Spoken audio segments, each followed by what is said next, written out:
Kan azab Abu Lahab setiap hari Senin, sepakat ulama menerima itu.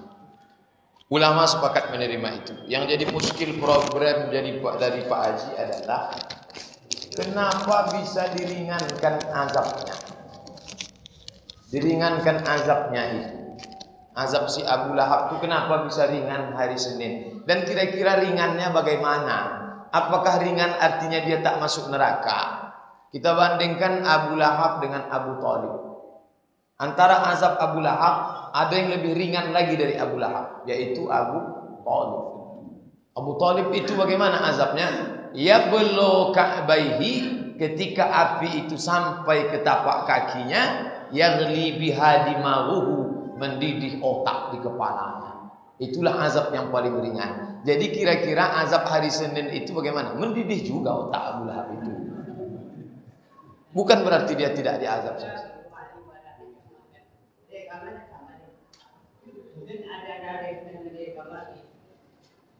Ini sekarang hari Senin ini, Pak.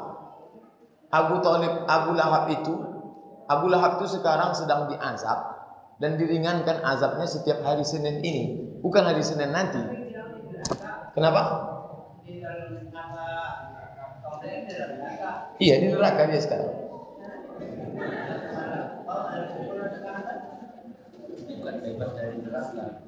Kan orang yang mati itu tempatnya 3 dalam kitab roh. Orang yang baik tempatnya Illiyin, orang yang buruk tempatnya Sijjin. Abu Lahab ini di Sijjin itu. Di Sijjin itu sudah ada api. Nanti setelah itu dia masuk neraka lagi. Iya. Lalu kenapa dia dapat sekarang?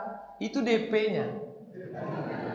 Nanti dia dapat lagi, bukan dia bebas. Setelah nanti hancur semesta ini, Abu Lahab itu kekal dia selama-lamanya. Pokoknya inti kisah ini bahwa ada balasan Allah untuk orang yang berbuat baik kepada orang yang senang menyambut kelahiran Nabi Muhammad SAW. Itulah kira-kira intinya, Pak Haji.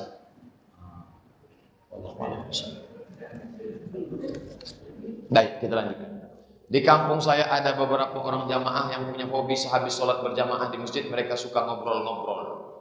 Sementara jamaah yang lain ada lagi yang sholat sunat, berzikir dan bertafakur. Pertanyaan, apa hukumnya bagi mereka yang ngobrol itu? Inna lihadzal masjid, sesungguhnya masjid ini hanya tempat 3. As-salah wa qiraatul Quran wa zikrillah. Salat, baca Quran, zikir. Tak ada sebut pengajian. Pengajian itu disebut majelis zikir. Apakah majelis kita ini majelis zikir? Ya, karena yang kita kaji dari tadi zikir-zikir. Tidak majelis lagha. Majelis lagha tak boleh dalam masjid. Kalau mau lagha, keluar dari masjid. Makanya kalau ada nanti khotib Jumat, ada khotib sedang khutbah, kan ada orang tuh tegak-tegak sambil merokok. Kenapa tak masuk masjid khutbah? Nah, itu dia tak mau melakukan perbuatan lagha. Maka merokok-rokok dia juga. Jadi kalau mau meribut, keluar dari masjid. Tak usah dari masjid. Mau update status, mau nelpon-nelpon.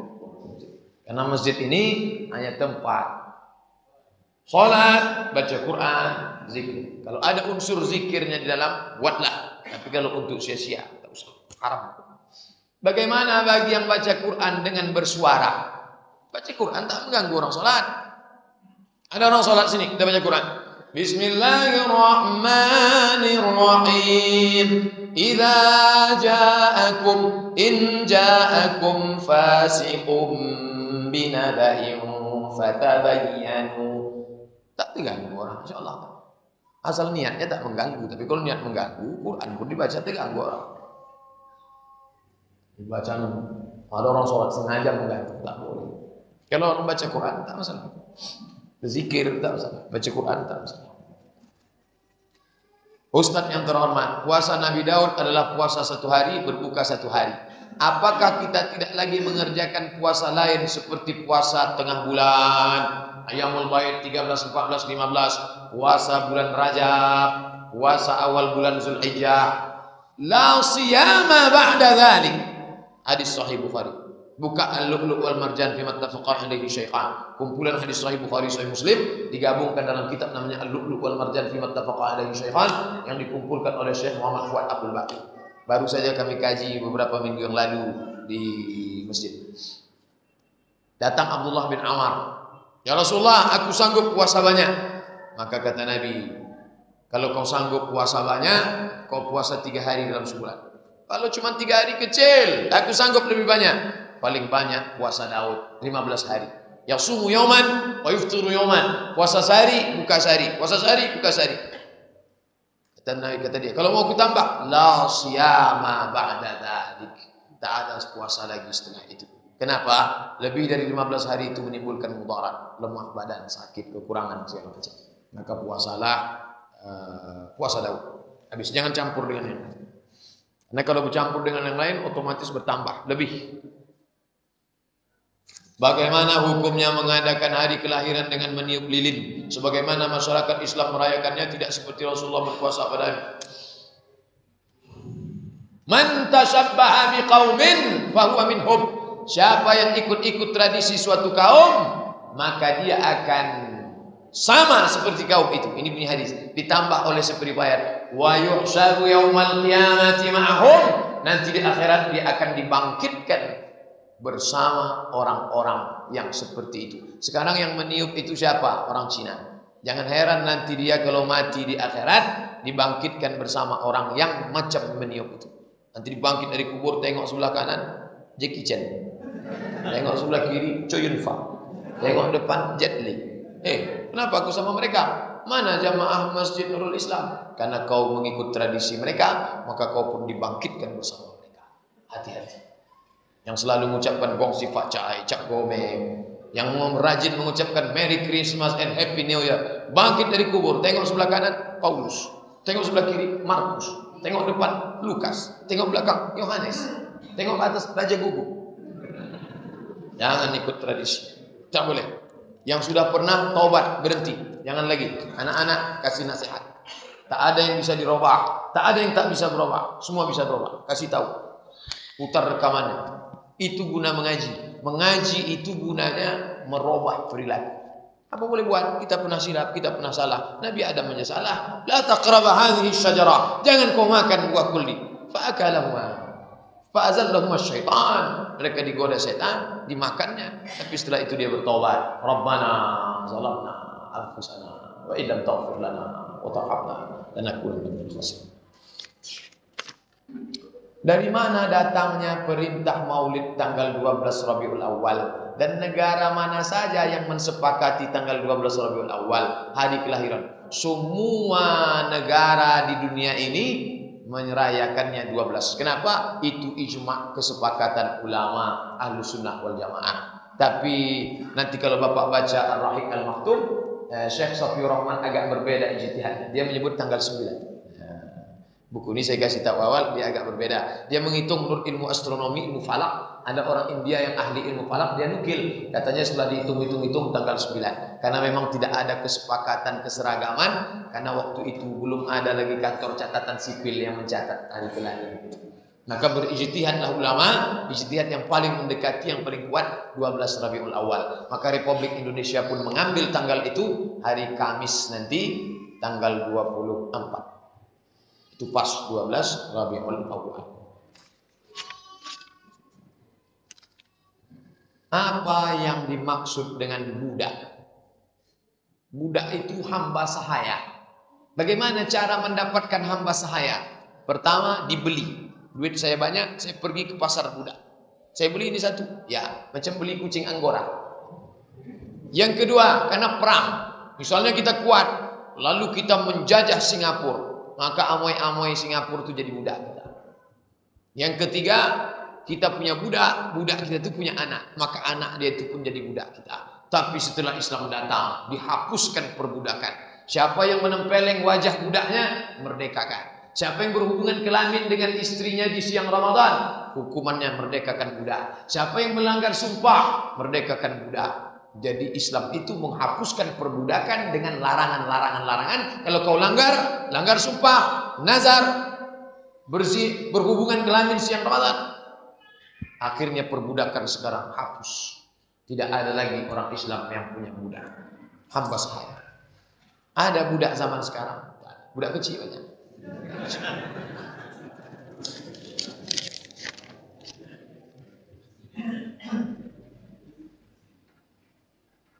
Apa hukumnya makan dan minum sambil berdiri? Ani bin Umar, dari Abdullah bin Umar radhiyallahu anhu. Qala, dia berkata, kunna na'kulu, kami makan ala ahdi Rasulillah, pada masa zaman Rasulullah, wa nahnu namshi, kami sambil berjalan, wa nashrab, kami minum, wa nahnu qiyam, kami sambil berdiri. Bagaimana Ustaz dengan hadis ini yang diriwayatkan dalam Sunan Tirmizi tentang makan berdiri dan minum berdiri? Bagaimana ini? La yashrabanna ahadukum qa'iman, janganlah kamu minum berdiri. Wa man nasiya falyastaqi, siapa yang lupa muntahkanlah. Lupa muntahkanlah, keluarkanlah. Sementara ada hadis lagi, syariban Nabi sallallahu alaihi wasallam ma' Zamzam qa'iman, Nabi minum air Zamzam sambil berdiri. Dua hadis kontradiktif. Maka ulama mengkaji ini. Setelah dikaji, ada masa-masa tertentu. Pada saat musim haji, Nabi minum berdiri karena keadaan saat itu. Bisa jadi karena orang ramai, bisa jadi karena keadaan situasi. Tapi pada saat tenang, pada saat genting, pada saat tenang, pada saat lapang, tetap duduk berdiri. Kalau terjadi dua hadis yang kontradiktif, nama ilmu membahas itu ilmu mukhtaliful hadis. Maka jangan pakai hadis yang marju', yang lemah, pakai hadis yang kuat. Maka yang kuat menurut adab Islam, duduk karena ancamannya keras. Wa man nasya, siapa yang lupa, falyastaqi, muntahkanlah. Yang lupa, muntahkanlah. Sampai seperti itu. Adapun hadis riwayat Ibnu Umar, Abdullah bin Umar, bisa jadi ada sebab tertentu pada saat genting, pada saat suatu kondisi tertentu, bukan umum. Maka hadis itu tidak bisa dipahami secara umum, dia bermakna khusus. Ada hadis umum, ada hadis khusus. Hadis yang dikaji ketika terjadi kontradiktif namanya ilmu mukhtaliful hadis. Dua, ketika Rasulullah menjelang wafat, disaksikan oleh putrinya Fatimah, menantunya Ali bin Abi Thalib, terjadi dialog antara Muhammad dengan malaikat Jibril. Di antaranya Rasulullah menanyakan umatnya sesudah wafat nanti, ummati, ummati.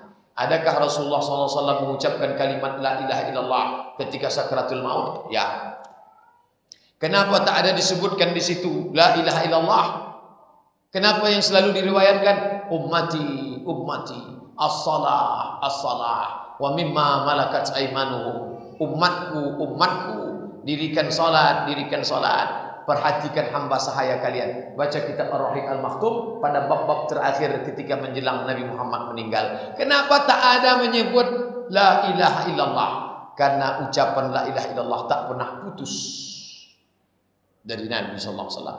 Maka sesuatu yang tak pernah putus tak perlu disebut lagi. Ucapan yang berkaitan dengan dunia pesan ini itu yang disebutkan. Adapun la ilaha illallah dia tak pernah putus sesaat pun.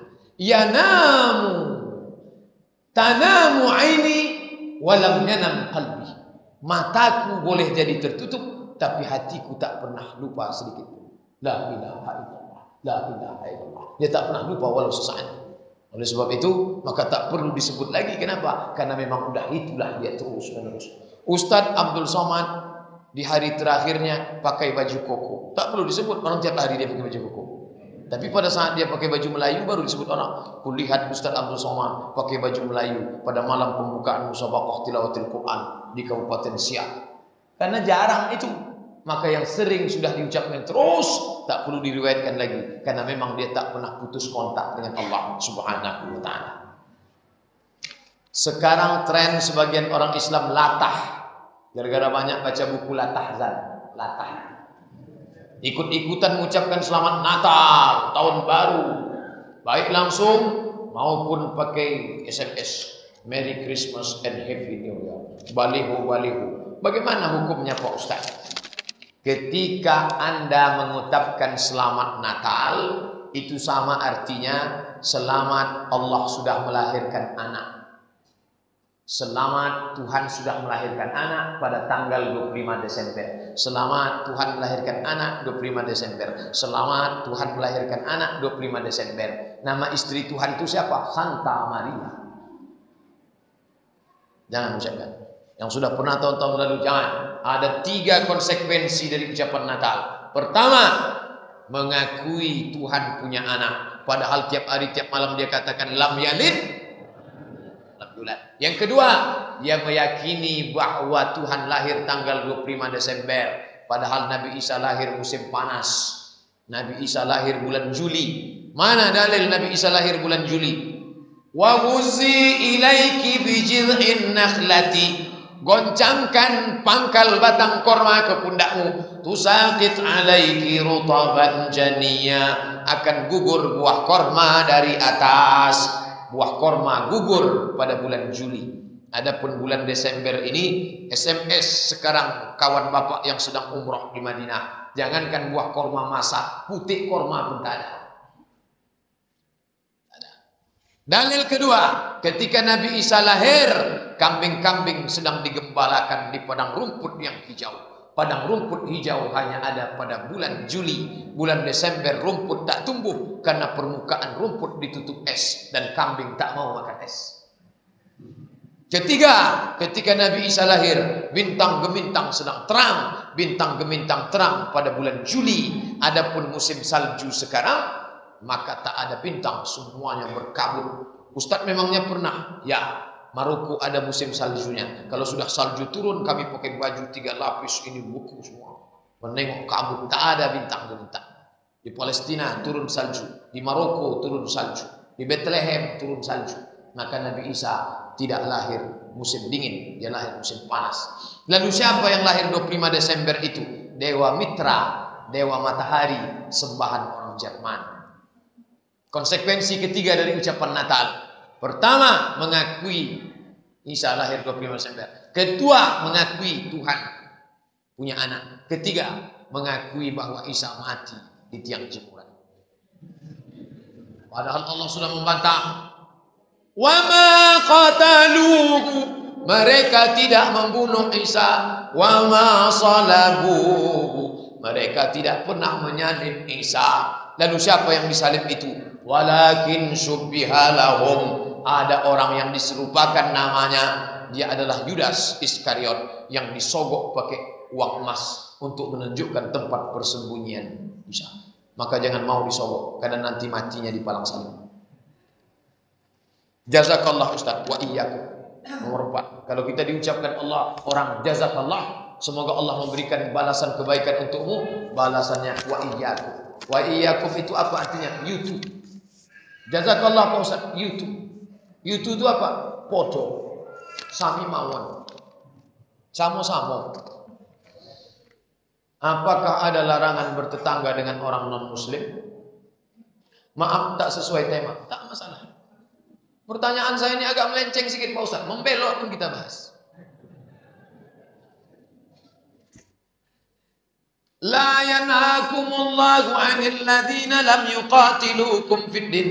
Kalau orang kafir itu tidak memerangi kamu, walam yukhrijukum min diyarikum, tidak mengusir kamu, dia tidak memerangi kamu, dia tidak mengusir kamu dari kampung halaman kamu, antabarruhum, kau boleh buat baik, wa tuqsitu ilaihim, kau boleh buat adil. Tengok adilnya Islam, tengok susunan Quran yang indah. Kalau dia tidak mengusirmu, dia tidak memerangimu, kau boleh buat baik dan kau boleh sikap adil. Tapi tanda kutip, syarat dan ketentuan berlaku.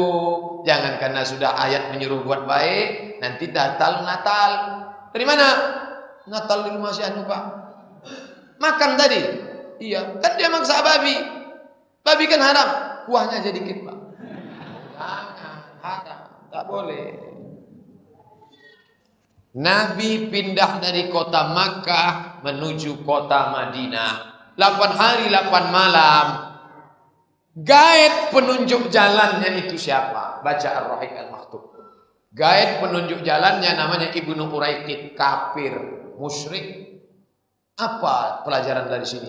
Yang dipakai itu adalah profesionalisme kerja. Bapak pekerja, di situ yang pakar desain grafis, pakar komputer, si kafir itu.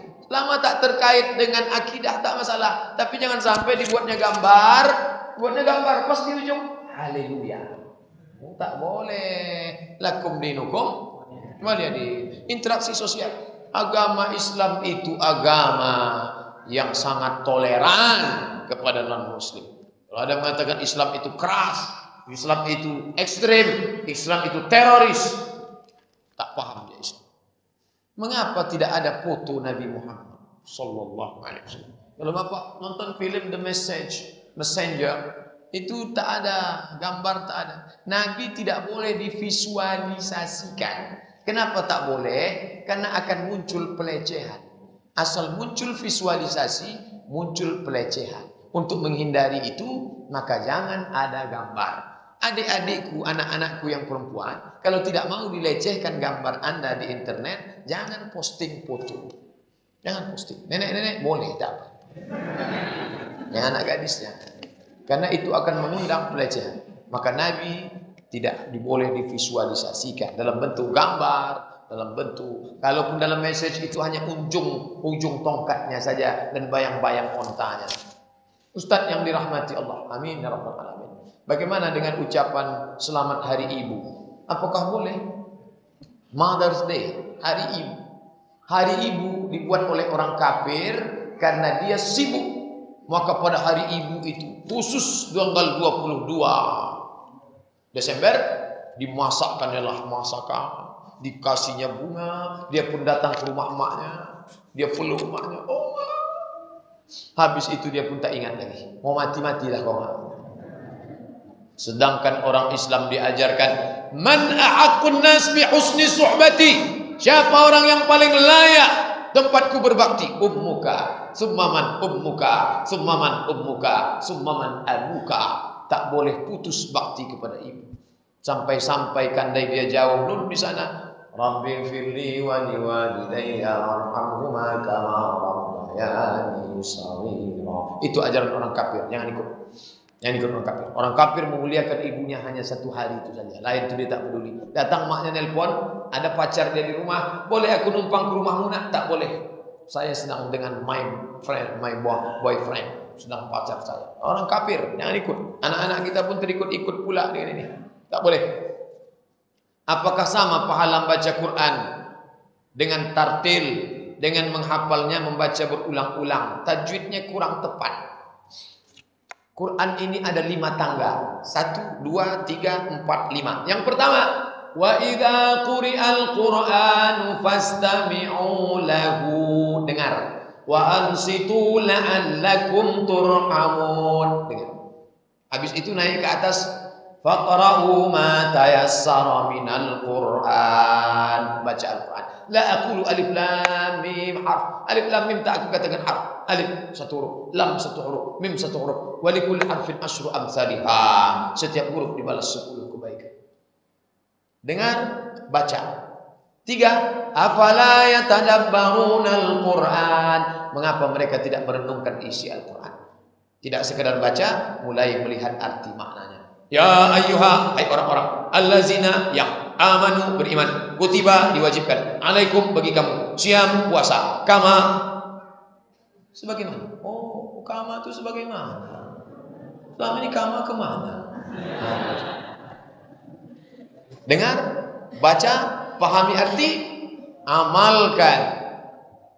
Ya Aisyah ummul mukminin, wahai Aisyah, bagaimana akhlak Rasulullah? Kana khuluquhul Quran.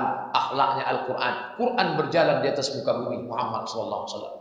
Puncak yang terakhir di atas. Khairukum, orang yang paling baik, man ta'allamal Quran, orang yang mengajarkan Al-Quran, wa 'allama, belajar dan mengajarkan Al-Quran. Lalu ini masuk tangga yang mana ini? Tangga 3 sudah lewat, naik ke tangga 4, tangga 3 rusak. Jangan kalau sudah naik tangga 3, tangga 2 rusak. Jangan, bacaan tetap agak kurang sedikit karena mau cepat. Jangan baca Quran cepat, karena nanti waktu pelan dia hilang. Makanya ada lomba, itu ada cabang musabaqah musabakoh tahfiz dengan tartil itu kenapa? Gara-gara banyak orang hafal tapi dia cepat. Pas disuruh pelan hilang. Innallaha la kemana pergi? Makanya baca tuh pelan. Innallaha la yastahi ayyad riba masalam ma ba'udatan fama fawqaha. Saya senang betul menengok ada anak tahfiz dia ngulangnya tuh pelan. Jadi yang paling bagus itu bacaannya tertil dan dia tetap hafiz. Bagus.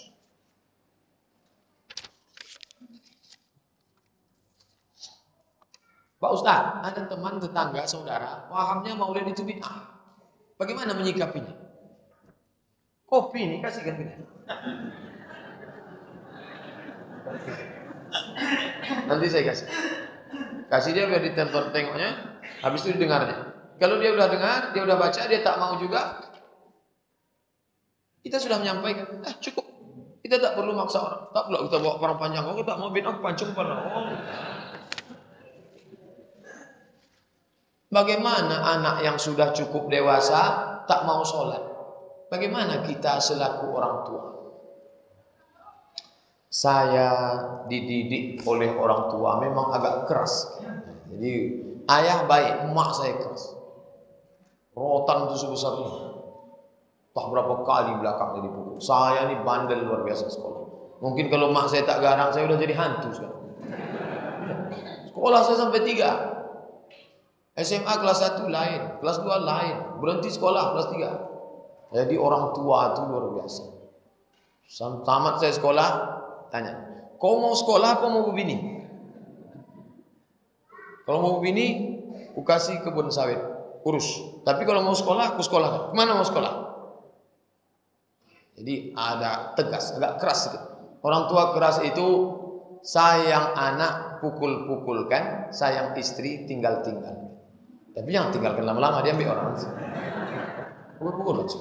Pukulnya tak boleh pukul terlalu tinggi, karena kalau terlalu tinggi tak boleh berbekas, tak boleh cabut sampai tanggal telinga. Tak boleh. Pukul mendidik. Mana dalil mukul? Muru auladakum bisalah. Suruh anak salat. Wa hum abna'u sab'an sinin. Wadribuhum fil ashrah. Wadribu boleh pukul. Tapi karena banyak orang tua memukul tak tentu arah, akhirnya datang Komisi Perlindungan Anak, KPAI. Hati-hati. Tapi mendidik ini tolong downloadkan buku saya 77 tanya jawab salat. Downloadkan gratis. www.google.com buat 77 tanya jawab salat.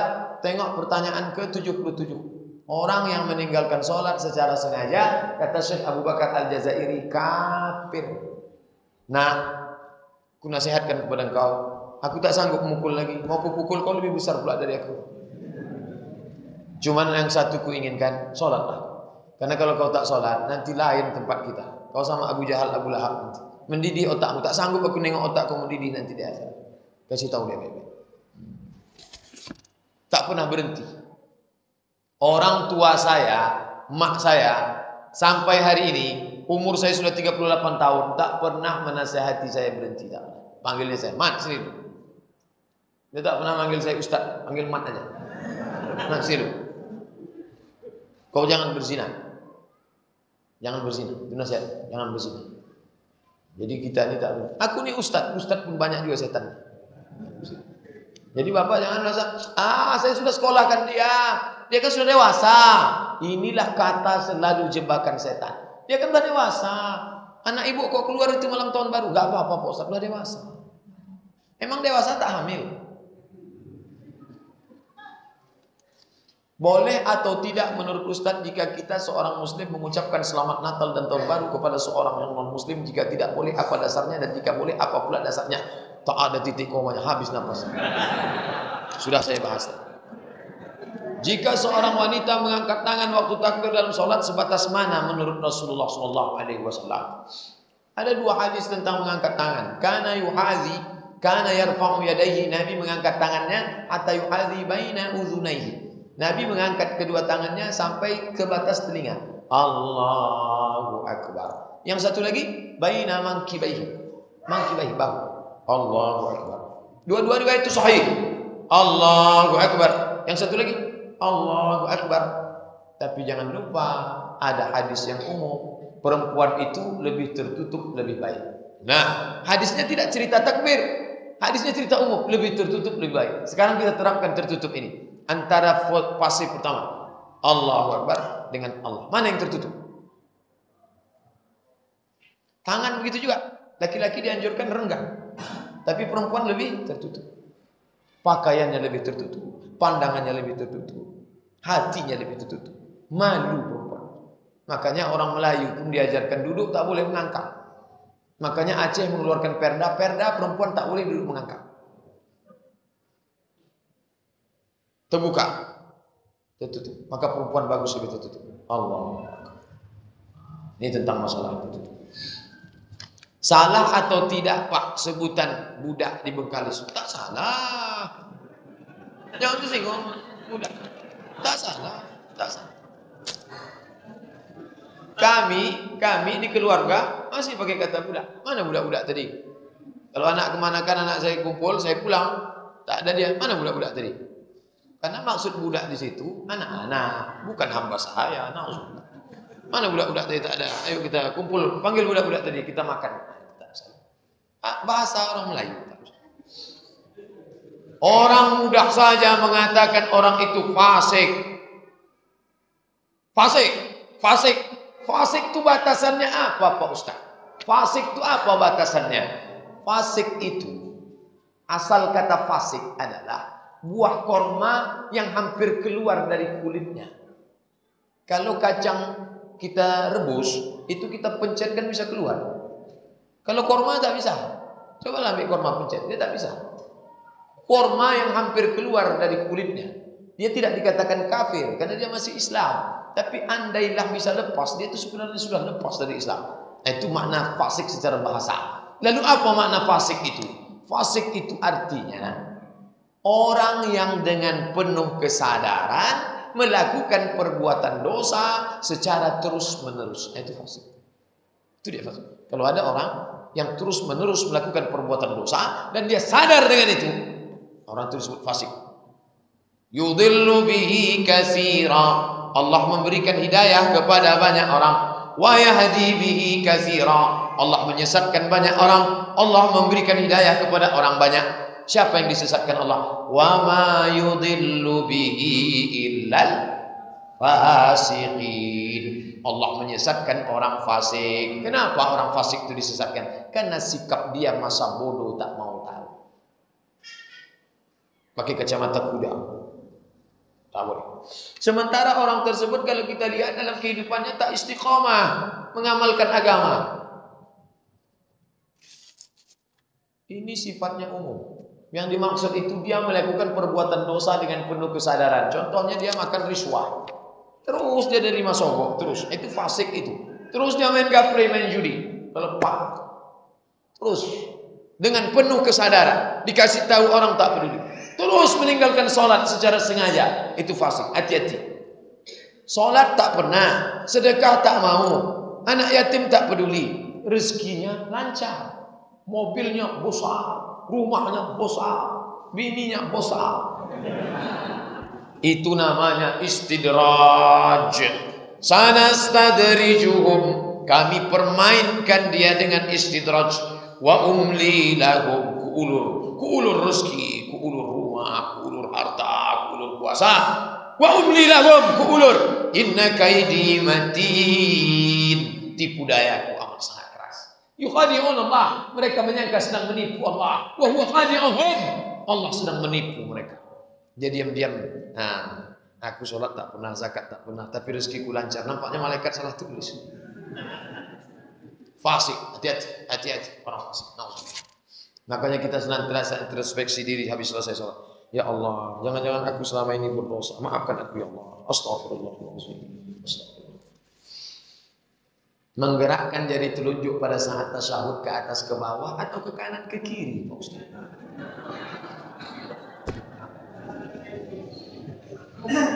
Hanafi sekali naik sekali turun ke atas ke bawah. Asyhadu an la ilaha illallah. Itu Hanafi. Syafi'i mengangkat sekali tak turun sampai habis. Asyhadu an la ilaha illallah. Sedangkan Maliki menggerakkan dari kiri ke kanan. At-tahiyatul mubarakatuh. Sedangkan yang dari atas ke bawah itu ulama kontemporer modern sekarang. Mereka yang baca kitab, bacanya dia berijtihad sendiri. Itu yang dari atas ke bawah. At-tahiyatul mubarakatuh. Kalau buka fikih 4 mazhab hanya 3 pendapat. Naik sekali, turun sekali. Hanafi, Maliki, Syafi'i naik sekali, tak turun. Sedangkan Maliki bergerak dari kanan ke kiri. At-tahiyatul mubarakatuh. Jadi 4 kalau digabungkan dengan saya. Ustaz yang mana? Saya pakai mazhab Syafi'i. Naik sekali. At-tahiyatul mubarakatuh, shalawatut thayyibatu lillah, assalamu alayka ayyuhan nabi wa rahmatullahi wa barakatuh, wassalamu alayna wa ala ibadillah sholihin, asyhadu an la ilaha illallah. La tatajawaz basaruhu isba'ahu. Mata menengok ujung telunjuk. Mata tak lagi menengok tempat sujud. Mata menengok ujung telunjuk. Tengoklah ujung telunjuk. Jangan telunjuk orang tengok.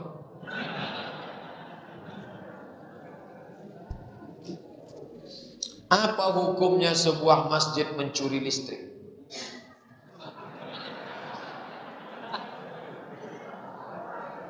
Masjid mencuri listrik.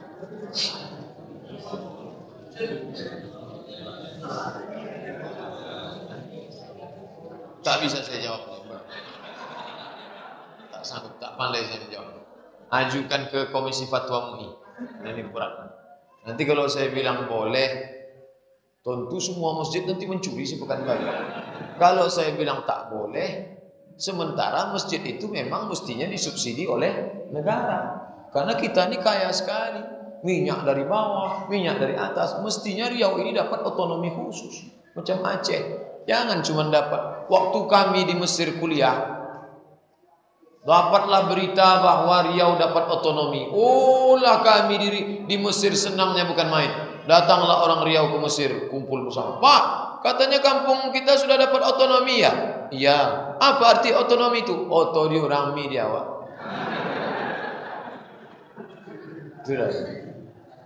Jadi kita ini tak dapat apa-apa. Jadi saya tak berani menjawab ini. Kalau saya tak berani menjawab, artinya kalau mau curi-curi aja lah. Mestinya negara ini semua menanggung ini. Negara mestinya ditanggung. Kami Pak, ini curhat seorang anak dari Riau sewaktu sekolah di Mesir. Kami punya persatuan namanya KSMR, Kelompok Studi Mahasiswa Riau. Kelompok Studi Mahasiswa Riau. Anak Malaysia dapat pinjaman dari negara 6.000 setahun. Kali 3.000, 18 juta. 18 juta dari negara, kerajaan, 18 juta dari zakat. Makmur anak Malaysia. Abdul Somad kuliah 4 tahun di Mesir, seperak haram dapat. Ada. Padahal negeri ini gemah ripah loh jenawi, tongkat dan batu jadi tanaman, untayan zamrud katulistiwa. Tak dapat apa. Begitulah. Anak Brunei belum pernah jumpa anak Brunei naik bis. $500 beasiswa dari negara tiap bulan, 5 juta tiap bulan dikirim Sultan Hasan Al-Bolkiah. Padahal Sultan Hasan Al-Bolkiah itu kalau dibandingkan Sultan Syarif Qasim II, ada apa-apanya. Kita ini 20 kali lipat lebih kaya. Tapi kami anak Riau jinjitlah naik bis. Bis itu tinggi, awak pendek. Menyakitkan memang sekolah. Udahlah. Sampai di sini ditanya pula lagi mencuri listrik.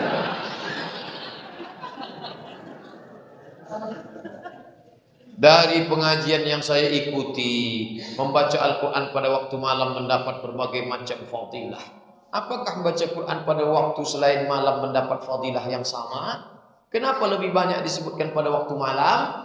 Karena pada waktu malam itu sedikit orang yang beramal. Di saat orang sedikit beramal, ada orang yang istiqomah beramal, maka balasannya lebih banyak. Di waktu-waktu yang ribet, wa minal laili, dari sebagian malam, fatahajjat, bangunlah. Ketika itu dia bangun baca Quran. Ketika orang lain tidur dia baca Quran.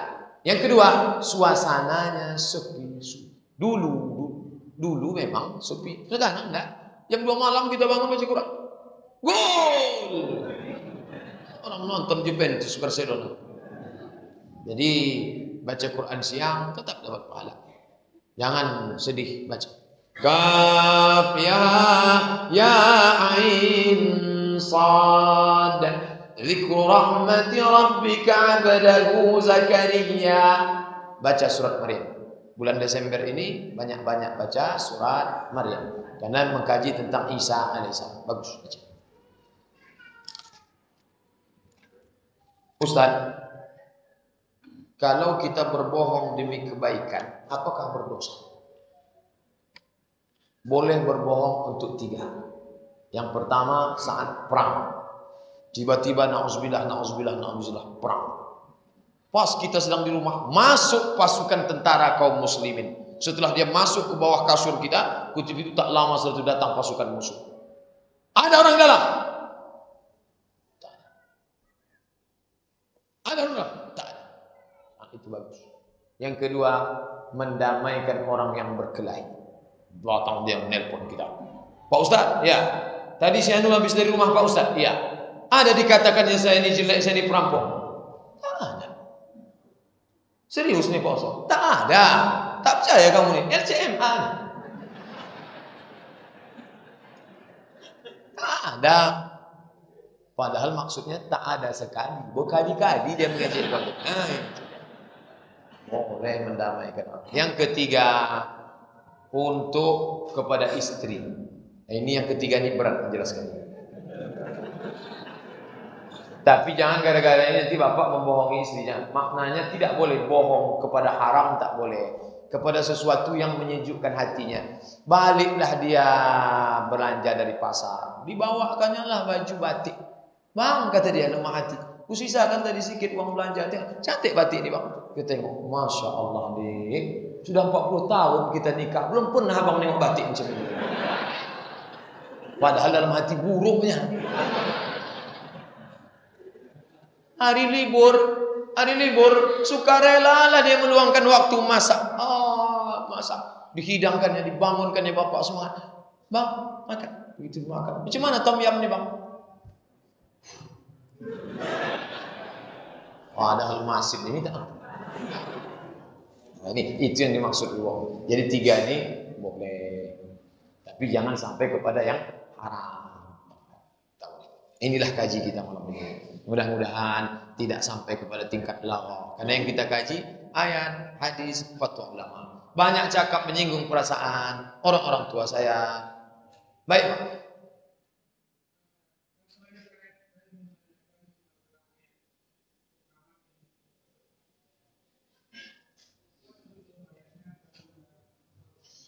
Az-zaniyatu waz-zani fajlidu kulla wahidin minhuma mi'ata jaldah. Pezina perempuan dan pezina laki-laki, cambuklah dia 100 kali. Itu muhkamat. Muhkamat itu pasti tidak ada interpretasi lain. Mutlak maknanya satu. Cambuklah dia 100 kali. Macam mana nyambuk 100 kali? Ambil cambuk 100 kali. Tak ada interpretasi lain. Lalu yang mutasyabihat itu mana? Mutasyabihat itu sama. Ar-Rahmanu 'alal 'arsy istawa. Allah duduk di atas kursi. Cuma Allah duduk di atas kursi. Itu ayat mutasyabihat. Maka menyikapi ayat mutasyabihat ini ulama terbagi kepada 3. Yang pertama namanya tafwid. Serahkan aja sama Allah. Pak Ustaz, saya baca Quran nih. Allah duduk di atas kursi, apa artinya? Tak usah kau tanya-tanya. Serahkan aja sama Allah. Tak usah kaji-kaji. Allah saja yang tahu. Wallahu a'lam bishawab. Ini namanya kelompok tafwid. Yang kedua, apa arti Allah duduk di atas kursi? Ditakwilkannya. Ini kelompok 2 namanya takwil. Arti Allah duduk di atas kursi artinya Allah berkuasa. Bapak Dr. Randus Haji Herman Abdullah MM duduk di atas kursi wali kota selama 2 periode. Apa duduk aja dia 10 tahun? Artinya berkuasa. Ini namanya takwil. Yang ketiga namanya isbat. Orang isbat ini menetapkan satu sifat bagi Allah namanya istiwa. Nama sifatnya istiwa, tapi kita tak tahu bagaimana istiwa Allah. Ini namanya isbat. Menyikapi ayat mutasyabihat ulama terbagi pada 3. Pertama tafwid, serahkan pada Allah. Kedua takwil, diinterpretasikan. Yang ketiga isbat, menetapkan satu sifat bagi Allah, tapi yang tahu maknanya hanya Allah saja. Itulah makna ayat muhkamat dan mutasyabihat. Allah. Bolehkah kita pindah mazhab? Bolehkah kita pindah mazhab? Asal yang pindah agama aja lah.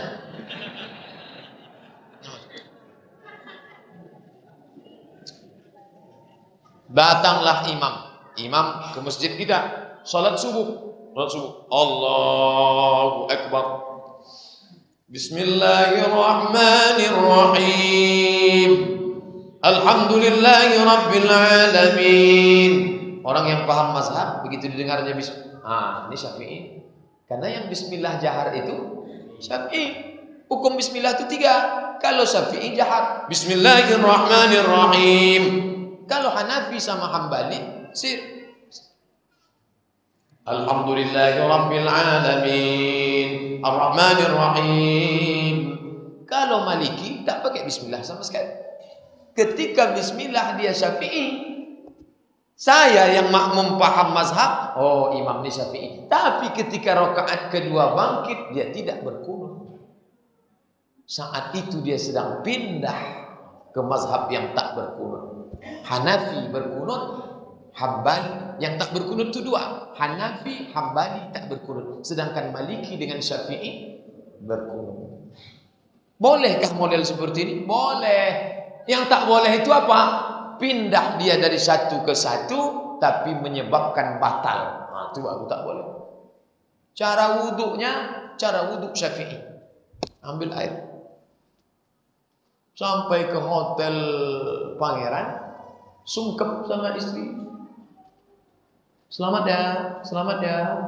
Habis itu masuk dia ke musola hotel Pangeran. Allahu Akbar. Selesai sholat ditanya sama istrinya, abang sholat tadi? Iya. Kok enggak wudhu?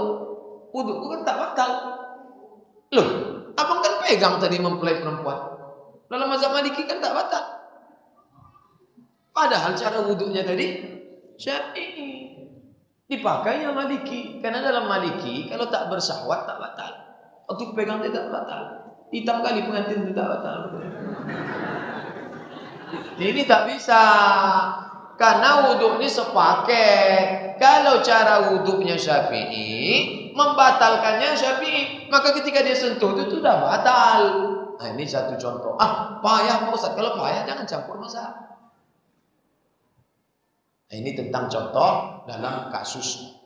Buka kaji tentang masalah ini. Judul kitabnya Al-Fiqhul Islami wa Adillatuh. Fikih Islam dan dalil-dalilnya multi mazhab. Ditulis oleh Syekh Wahbah Zuhaili. Di situ ada pembahasan pertama, di bab pertama hukum talfiq. Mencampur mazhab itu namanya talfiq. Kesimpulannya, kalau tidak saling membatalkan boleh, tapi kalau membatalkan tak boleh. Yang dua lagi tak boleh. Pertama membatalkan, yang kedua nyari enak-enaknya aja. Namanya tatabbu' rukhas. Pas giliran wudu diambilnya Hanafi. Hanafi itu bersyahwat pun tak batal. Karena definisi batal itu kata dia bukan lamastumun nisa, bukan bersentuh. Maaf cakap, kalau berhubungan kelamin baru batal. Sentuhnya tak batal kata dia. Tapi pas giliran nikah, dipilihnya juga Hanafi. Tak perlu pakai wali. Janda tak perlu pakai wali. Tak perlu pakai wali. Waktu wudu dipilihnya Hanafi. Waktu dipilihnya Hanafi. Tapi pas berkurban, pindah dia ke Syafi'i. Kau kenapa tak berkurban? Kurban itu kan wajib menurut Hanafi. Aku Maliki, Syafi'i aja lah. Syafi'i kan sunat muakkad. Nah, ini nyari enak-enaknya aja. Namanya tatabbu' rukhas.